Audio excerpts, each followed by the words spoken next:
worry, Brennan, I'll feed you too.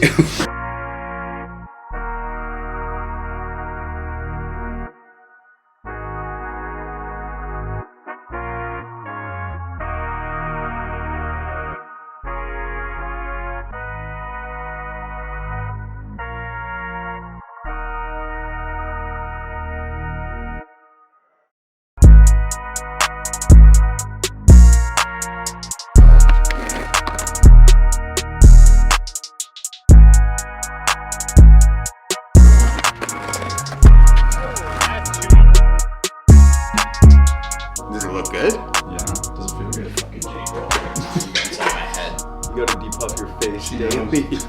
You gotta watch skincare videos on YouTube, man. I'm a YouTuber, I only watch YouTube.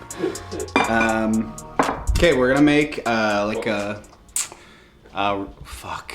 What am I saying? We're gonna make, do I just say? Okay, we're gonna fucking make, okay, we're making a dish for my friend Ben today. He's right here. He's filming for his YouTube channel. And we're gonna make him 2 dishes. He's gonna go skate after. We're maybe gonna go skate with him a bit too. But we're trying to keep it light, but super nice. So I kind of prepped a lot of stuff ahead of time because there's a lot of components to this dish. And I don't want the video to be like an hour long. So I have some tofu here. I have medium soft tofu. And I brined it for 24 hours in some salt, some sugar, and some thyme. And then I'm not even gonna pat it dry. Normally if you brine something, you're gonna pat it dry.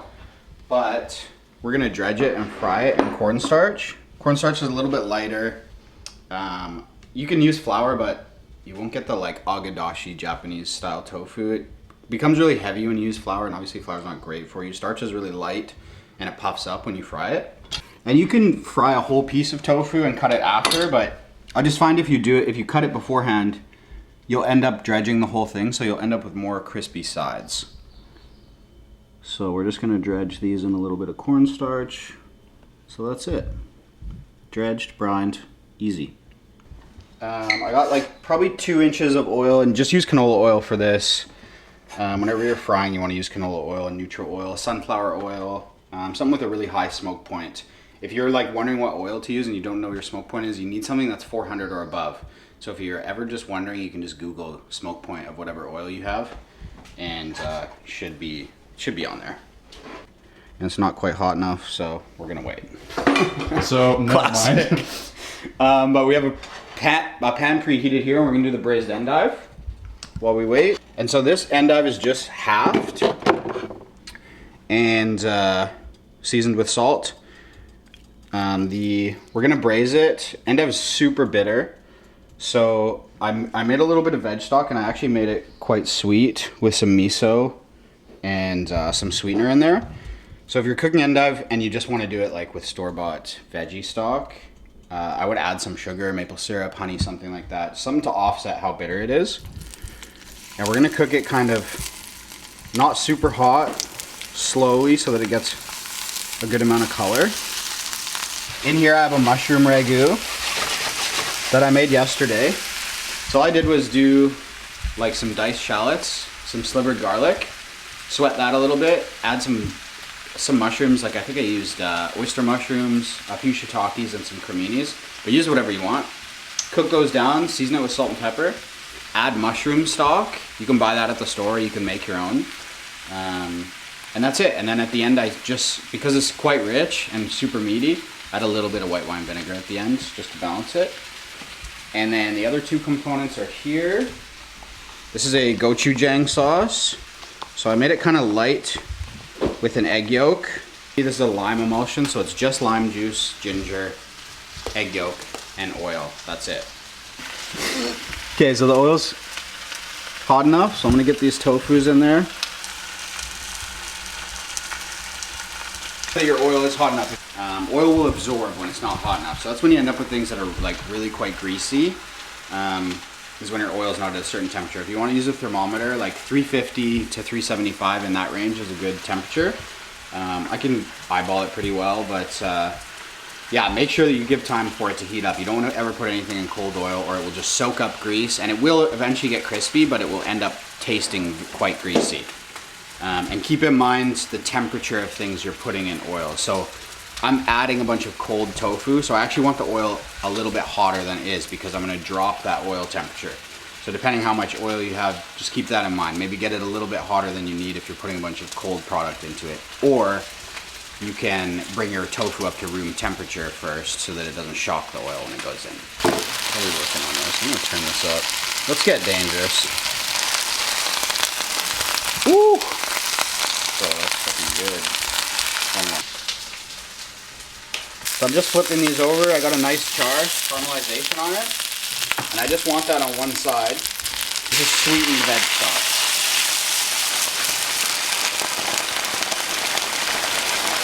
And get a little bit thicker and kind of end up with a sauce while it cooks these endives through. Mushroom ragu is really taking forever for some reason. This burner sucks.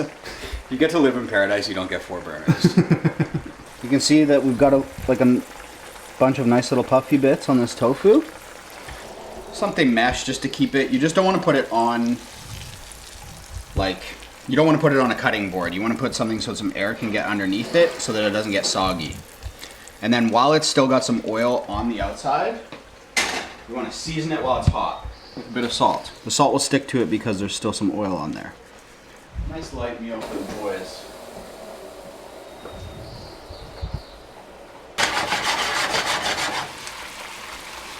And just flex some real food for once instead of just making it super basic, you know? Okay, so we got all our components. We're gonna go to the plate and put this gochujang sauce down.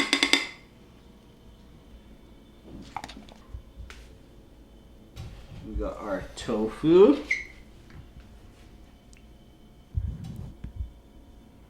Of these greens. I just kind of want the sauces to blend together a bit.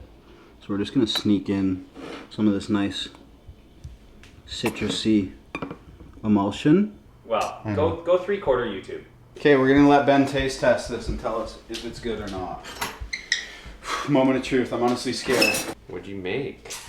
Agedashi tofu with braised endive, gochujang sauce, lime emulsion, and a mushroom ragu. That looks really good. I'm kind of looking forward to this. Wow, this camera's buttery, dude. What the? You know, when you're trying to impress your date, knowing how to cook for them helps, so get some skills from Nate here. That's the truth, guys. I guess I just gotta roll with it. Mm-hmm. That's good.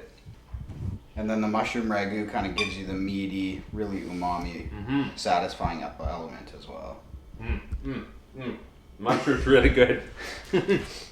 Mushrooms are very simple, like anyone could do those. I really like the way that mushroom tasted in there. Okay, that makes sense because it's got a nice rounded flavor. Like there's a lot of flavor in that mushroom ragu. Yeah, thank you. Sorry, I've been individually trying each one. Let's try the tofu now because that's important. Yeah.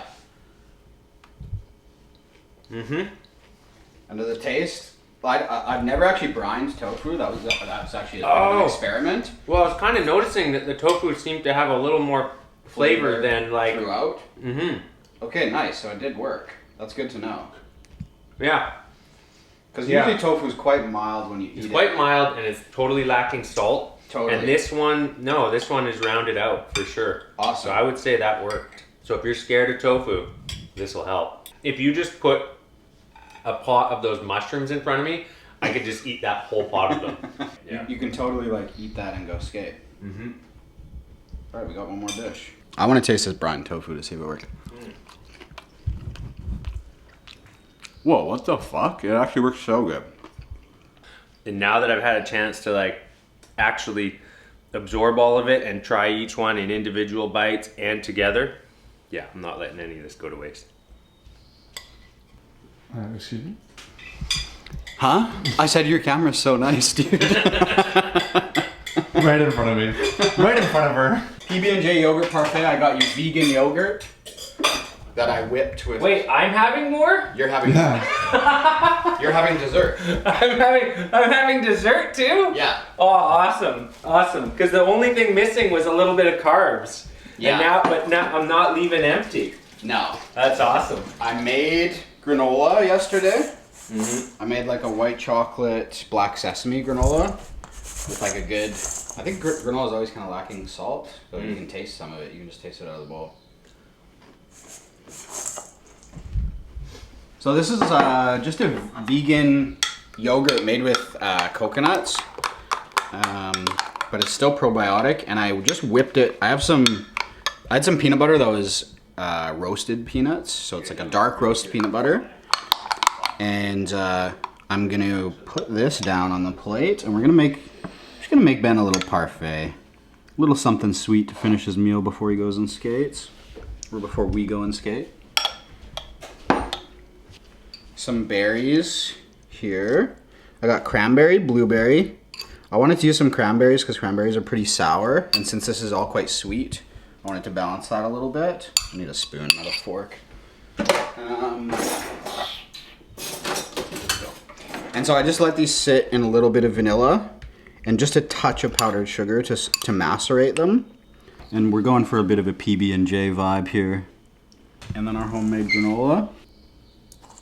Just a nice couple sweet bites of food to end on. We don't want to overfill them.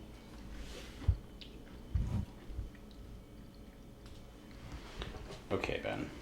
Cranberries? Cranberries. Mm-hmm. And blueberries? And blueberries. Can we go I back? would like to do all the videos like that eventually. Back to where can we go back? Shout out to 9 Times Skate Shop. Back to where we started out. Can we go back? Back to where can we go back? Back to where we started out. This is your name, kitchen.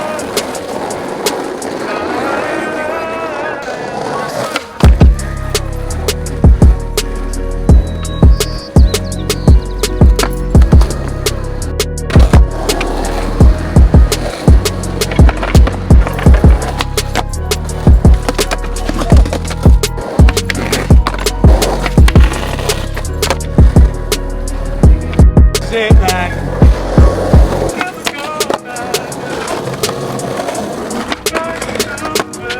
That's chewy, just the flatness in the front. Right. And the nose is bigger. It's like,